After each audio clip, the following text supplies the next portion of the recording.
Hello বন্ধুরা, জলকর থেকে ধরে আনা হয়েছে টাটকা টাটকা একদম গুলে মাছ। আর এই দেখো দেশি কই একদম পাকা হলুদ হয়ে গেছে, বড় বড় সাইজের কই মাছ। আর এই বড় বড় সাইজের কই মাছ দিয়ে একটা দুর্দান্ত রেসিপি তোমাদের সাথে শেয়ার করব। তাহলে আর দেরি নয়, মাছগুলো কেটে ফেলি। চলো দেখতে থাকো সম্পূর্ণ ভিডিওটা। নমস্কার বন্ধুরা, হৃদয়ের সাথী রান্নাঘরে চলে এসেছি আবার একটা নতুন রেসিপি নিয়ে তোমাদের মাঝে শেয়ার করতে। চলো বন্ধুরা ঝটপট দেখে নাও, আজকে বানাবো আমি তেলকই। এই তেলকই কিন্তু সবাই জানে, আবার অনেকে জানে না। যারা জানে না তাদের জন্য আজকের এই ভিডিওটা। তো প্রথমে আমি দেখো এরকম বড় বড় সাইজের কই মাছগুলো কিন্তু এইভাবে ভেজে নিয়েছি। খুব বেশি লাল লাল করা চলবে না, একটু এপিট ওপিট করে মোটামুটি ভেজে নিতে হবে। আর দেখো বন্ধুরা, সবাই বলবে যে তেলকই কে না বানাতে জানে। হ্যাঁ বন্ধুরা, সবাই বানাতে জানে, কিন্তু এই রেসিপিটা একবার তোমরা বাড়িতে বানিয়ে খেয়ে দেখো, সত্যি বলছি একদম আঙুল চাটবে। তো দেখো লাস্টে আমার 2 পিস মাছ ছিল, সেটাও আমি ভেজে নিয়েছি। প্রথমে ভাবলাম তোমাদের সাথে শেয়ার করবো না, কিন্তু না, ভিডিওটা শেয়ার না করে পারলাম না। তো চলো বন্ধুরা, ওই কড়াইতে কিন্তু আবার বেশ কিছুটা তেল দিয়ে দিতে হবে, কারণ যেহেতু তেল কই তাই তেলে কিন্তু ভাজবে এই মাছগুলো।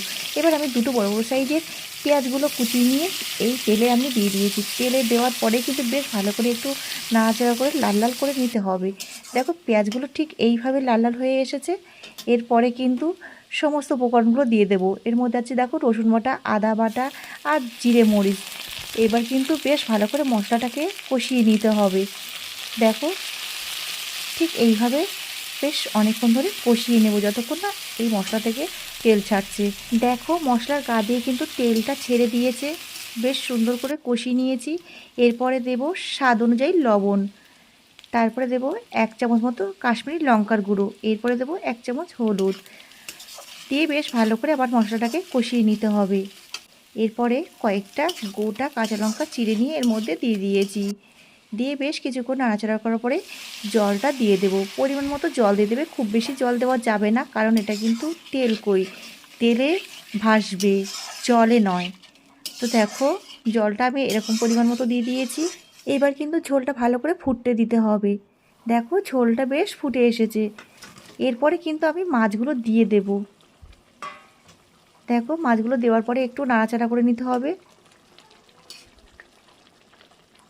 আর একদম দেশি কই, দেখো বন্ধুরা কত সুন্দর হয়ে এসেছে। দেখো তেলটা ঠিক এইভাবে ছেড়ে দেবে।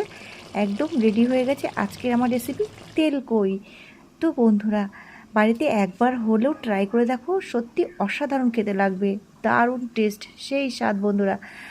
তো আজকের ভিডিওটা যদি তোমাদের ভালো লাগে তাহলে অবশ্যই একটা কমেন্ট করতে যেন ভুলো না। আবার কিন্তু আসবো